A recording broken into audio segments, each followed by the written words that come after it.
साथियों नमस्कार। साथियों एक बार फिर 8वें वेतन आयोग की एक बड़ी अपडेट के साथ में, और ये अपडेट आ रही है नेशनल मीडिया के हवाले से। और हमारा तो कोई ऐसा सूत्र नहीं है कि सीधे सरकार से हो या सरकार का कोई बड़ा अधिकारी कि वो हमारे को खबर दे रहा हो, नहीं। जो भी खबरें आती हैं वो नेशनल मीडिया के द्वारा ही आती हैं। अब जो खबर आई है उस खबर का एक तरह से विश्लेषण कर लेते हैं कि इस खबर में कितनी सच्चाई है और क्या झूठ है। साथियों ये भी नहीं है कि 8वें वेतन आयोग पर करोड़ों केंद्रीय कर्मचारी पेंशनरों की नजर नहीं हो। सीधी सी बात है, बिल्कुल नजर है, क्योंकि सीधे उनका वेतन और पेंशन बढ़ रहा है। 2 पैसे उनकी जेब में ज्यादा आएगा तो उनकी जो मूलभूत सुविधाएं हैं, जीवन यापन है, उसमें सुधार आएगा। पर अब बात यह है कि जो भ्रम की सृष्टि है 8वें वेतन आयोग पर, वो भ्रम की सृष्टि बहुत ज्यादा पैदा हो चुकी है। और वो पैदा कैसे हुई? वो ही जो यूट्यूबर हैं कोट टाई वाले, कि 5-7 हज़ार रुपये का फोन ले लिया, एक माइक ले लिया, पीछे 2 लाइट जला दी, कोट टाई पहन लिया, और वो 8वें वेतन आयोग पर अपनी कहानी सुनाते हैं बना के, जैसे वही वित्त मंत्री लगे हुए हों या 8वें वेतन आयोग का अध्यक्ष उन्हीं को बनाया हो। तो उन्होंने एक भ्रम की सृष्टि पैदा कर दी। एक दिन वो कहते हैं कि बल्ले बल्ले हो जाएगी, अगले दिन कहते हैं कि नहीं होगी, तीसरे दिन फिर बल्ले बल्ले की, फिर खुशखबरी, लग गया जैकपॉट, जबरदस्त वेतन वृद्धि, पेंशन वृद्धि, आ जाएगा मजा। इस तरह के पता नहीं कितने एक वीडियो वो प्रतिदिन तार रहे। अब जो ईमानदार कर्मचारी हैं,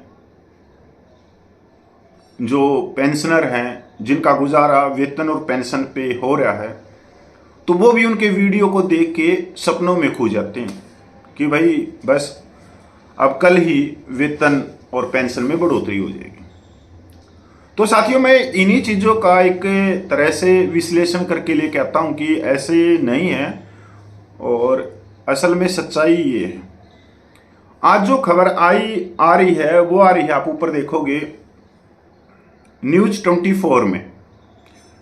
न्यूज़ 24 की जो पत्रकार है वो 8वें वेतन आयोग को लिख रहे हैं कि 2.86 का फिटमैन फैक्टर मिलेगा। अच्छी बात है, उनके मुंह में घी शक्कर।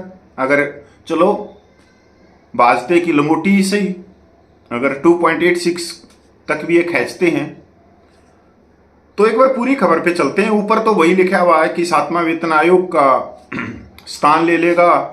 16 जनवरी को 8वें वेतन आयोग की घोषणा करी थी, अभी तक इसका आयोग नहीं बना है और ना ही TR फाइनल हुए हैं। तो अगले पैरे में ये लिखते हैं कि जनवरी 2026 से लागू होने वाले 8वें वेतन आयोग के प्रमुख प्रस्ताव का 1 करोड़ से ज्यादा कर्मचारी और पेंशन भोगियों पर असर पड़ेगा। मुख्य प्रस्ताव 7वें वेतन आयोग के 2.57% फिटमैन फैक्टर को बढ़ाकर 2.86% करना है। अगर इसे मंजूरी मिल जाती है तो केंद्र सरकार के कर्मचारियों का न्यूनतम वेतन 18,000 रुपये से बढ़कर 51,480 रुपये और न्यूनतम पेंशन 9,000 रुपये से बढ़कर 25,740 रुपये हो सकती है। यह DA, HRA और TA जैसे भत्तों में बढ़ोतरी के अतिरिक्त होगा। अच्छी बात है भाई, चलो हम इनका धन्यवाद करते हैं कि ये 2.86 दुआ रहे हैं करोड़ों कर्मचारियों को। केंद्र सरकार के कर्मचारियों के वेतन और पेंशन तय करने में फिटमैन फैक्टर महत्वपूर्ण होता है। वर्तमान में 7वें वेतन आयोग में फिटमैन फैक्टर 2.57 है। अगर इसे लागू किया जाता है तो यह बढ़कर 2.86 हो जाएगा। केंद्र सरकार के वेतन मानों में तेजी से वृद्धि होगी। अब इन्होंने एक टेबल भी दिखाई है, आप देख रहे हो ऊपर। सतर 1 पे लेवल 1 में जो 18,000 रुपये न्यूनतम वेतन है वो बढ़कर हो जाएगा 51,480। पे लेवल 5 29,200 रुपये बढ़कर हो जाएगा 83,512 रुपये। पे लेवल 10 56,100 रुपये बढ़कर हो जाएगा 1,60,444 रुपये। पे लेवल 13A 1,31,100 रुपये बढ़कर हो जाएगा 3,74,946 रुपये। 70 पे लेवल 18 2.5 लाख रुपये से बढ़कर हो जाएगा 7,15,000 रुपये।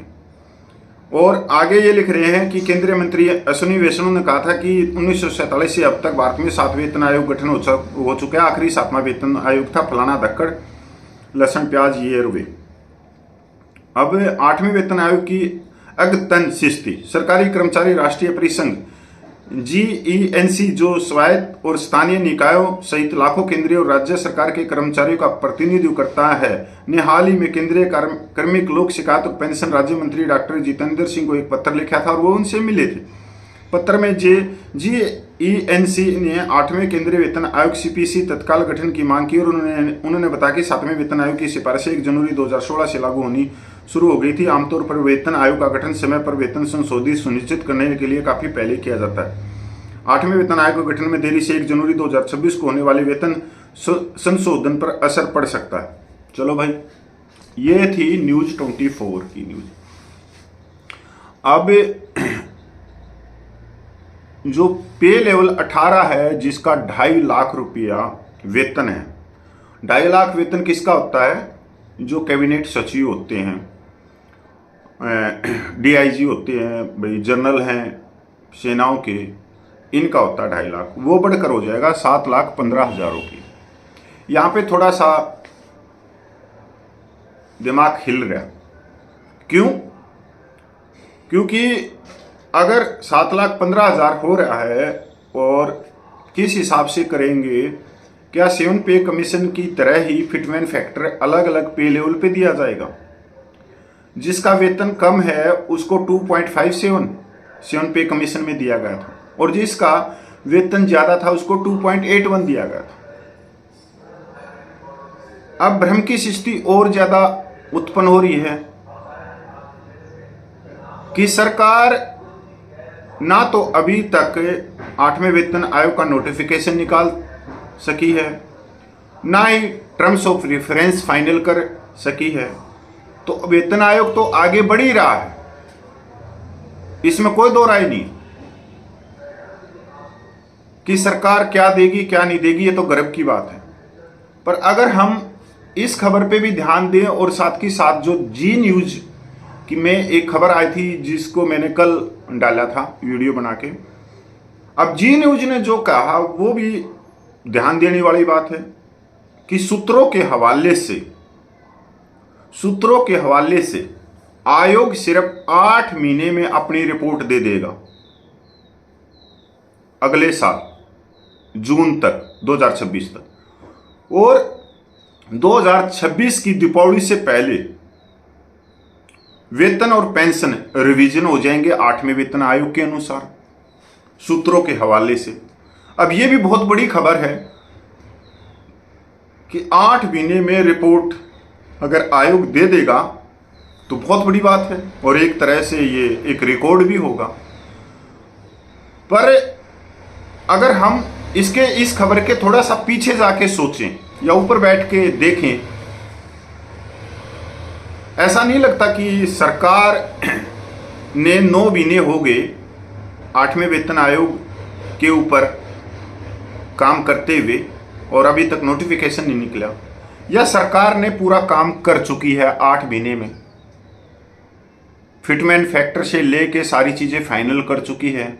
बस एक औपचारिकता रह गई है कि सिर्फ आयोग बना दिया जाए और आयोग को ये पूरी रिपोर्ट दे दी जाए और आयोग ऐसे कैसे ये रिपोर्ट दे दे हमारे को।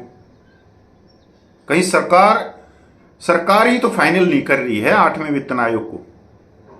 कहीं ये जो कर्मचारी संगठन है, जो मंत्रालय हैं, जो सिफारिश कर रहे हैं कि हमारे ये डिमांड है, ये डिमांड धरी की धरी रह जाए कि सिर्फ जो आयोग बने वो 8 महीने में औपचारिकता से मीटिंग करता रहे और फाइनल हो चुका हो।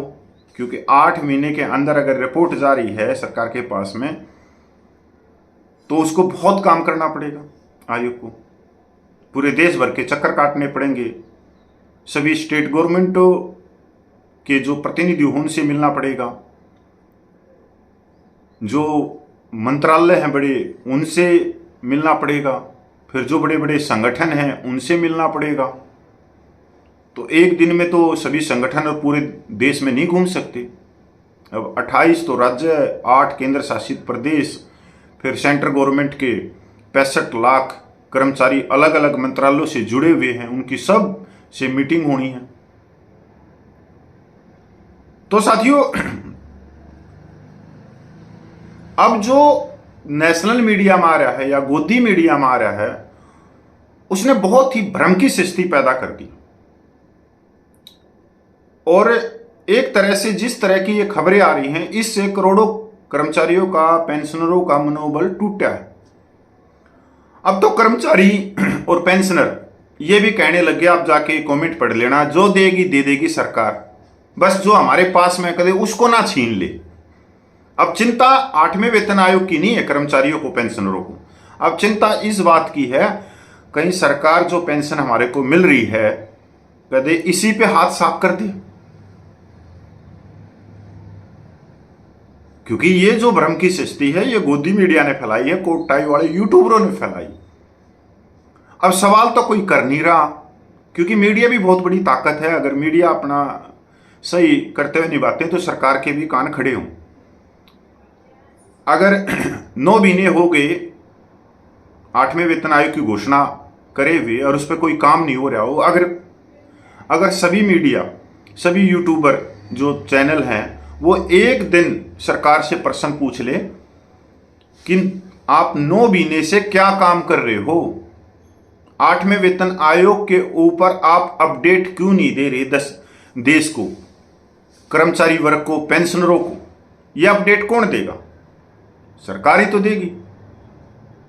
अब सरकार के पास में एक ही बात है कि काम चल रहा है, तो भाई वो काम खत्म कब होगा ये भी तो सरकार ने बतानी चाहिए ना। तो सरकार अपने लंबी चद्दर ओढ़ के सो रही है, क्योंकि सरकार से कोई जवाबदेही ले ही नहीं रहा, कोई सवाल पूछ ही नहीं रहा। तो कोई सवाल नहीं पूछ रहा तो सरकार जवाब क्यों देगी?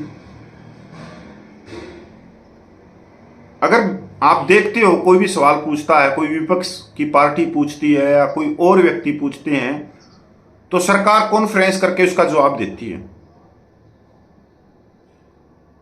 अगर विपक्ष के नेता ने सरकार से कोई सवाल पूछ लिया तो सरकार प्रेस कॉन्फ्रेंस करती है और उसका उत्तर देती है। पर करोड़ों केंद्रीय कर्मचारी हैं, पेंशनर हैं, साथ ही साथ राज्य सरकारों के कर्मचारी हैं, पेंशनर हैं, 8 करोड़ से भी ज़्यादा हो जाते हैं। अगर सरकार से ये 8 करोड़ व्यक्ति सवाल पूछें तो सरकार अगले 2-4 घंटे के अंदर जवाब देना पड़ेगा सरकार में। और सरकार से अगर 8 करोड़ कर्मचारी सवाल पूछेंगे कि ये लागू करना है, ये फिटमेंट फैक्टर देना है, तो सरकार को देना पड़ेगा। अब जिस हिसाब से 8 महीने हो चुके हैं, कोई सरकार से सवाल नहीं, जवाब दे ही नहीं, तो सरकार कोई भी फिटमेंट फैक्टर दे देगी। जब कर्मचारी वर्ग को ही अपनी पे पेंशन की चिंता नहीं है तो सरकार क्यों करेगी चिंता आपकी? सरकार तो मौज में है, काजू किटली खा रही है, पनीर पकौड़े खा रही है, सरकार मस्त है, एसी रूम में बैठी है। तो वो चिंता क्यों करेगी? वो चिंता करेगी वोट की, वो चिंता करेगी बिहार में चुनाव जीतने की, वो चिंता करेगी जहां विपक्ष की सरकार है उस सरकार को हटाई जाए और अपनी सरकार लेके आई जाए। वो चिंता करेगी बड़े बड़े उद्योगपतियों को, किसी भी राज्य की जमीन उठा के उनके हवाले कर देगी 1 रुपये में। तो सरकार तो यही काम करेगी जब तक आप नहीं पूछोगे। अब बड़े बड़े उद्योगपति और ये सारे सरकार से मिलते जुलते रहते हैं, सरकार से सवाल पूछते हैं तो उनको मिलता रहता है। तो हम कर्मचारी वर्ग को ज़्यादा से ज़्यादा जो भ्रामक खबरें आ रही हैं या यूट्यूबर हैं 8वें वेतन आयोग पर, इनसे दूरी बनानी चाहिए। और कोई भी खबर आती है तो खुद के स्वयं विवेक पे उसका विश्लेषण करना चाहिए कि इसमें क्या सच्चाई। और जो गोदी यूट्यूबर हैं उनको उनकी लैंग्वेज, उनकी आंखों में भी देखना चाहिए कि ये कितना झूठ बोल रहे, कितने झूठ को फैला रहे हैं, कितने करोड़ों व्यक्तियों के ब्रेन वॉश कर रहे हैं। साथियों नमस्कार, मैं पूर्व सैनिक कपिल फौजी।